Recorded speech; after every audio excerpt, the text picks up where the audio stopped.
The Military Spouse Employment Summit and Networking Panel is a 2-day event dedicated to networking and furthering initiatives for military spouse employment. We need you. We want to recruit you. We honor your service and your sacrifice to our nation. Knowledge is not power.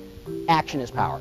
The purpose of the event is to educate military spouses on the portable career options available to them by making them aware of the resources, programs, and initiatives out there that support them. But if you've got the courage to just kind of go follow your dream and to make sure that when you're applying for the job, pretend you're the one that's going to get it. First lesson is that volunteer work can sometimes turn into paid employment at the same employer. And we have seen this in many cases of relaunchers. We have speakers addressing every aspect of military spouse employment, from volunteering, leveraging social media for their job search, OPM initiatives, legislation, military spouse-friendly employers, as well as case studies of spouses who have been there, done that. So if you can't find a job that's compatible with the military lifestyle, anybody had any challenges finding a job compatible with the military lifestyle? I think it's the whole reason for why we're here today.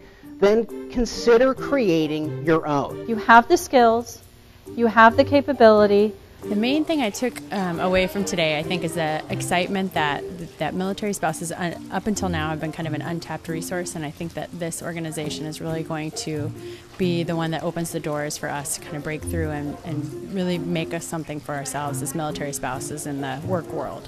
I would definitely recommend someone coming to this if they're trying to get a job with the feds or with someone who understands military spouse employment, because we are our own little subculture and because it's so hard for some of us to find employment.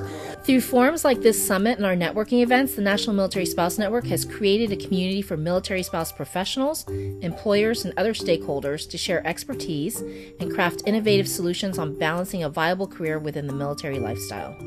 I learned more from these day and a half worth of sessions than I would have from some generic job fair that wasn't targeted to military spouses, that didn't have people who know our community, who are us, who are targeting us. What I got from the conference today that I didn't really know before was the range of government organizations, agencies, groups that are involved in military spouses, and companies that are really focusing now on the military spouse community more exclusively than they had in the past, and it's something that I'm thrilled to see. There are employers that actually want the designation of military spouse noted in the application process. So that was a big eye-opener for me. A conference like this is important because we need to bring subject matter experts to our spouses to share resources. One of the biggest frustrations for military spouses is that there's so much information out there, we just don't know what exists, and half the battle is in keeping up with the newest resources and programs. I would completely recommend this for people next year, and I think I already have my list of people I'm going to go tell right now so that we have a bigger group next year. It was highly worthwhile. The network has been invaluable because it's not a place to complain about being a military spouse. It's a place to figure out how to get around the issues that we have with employment.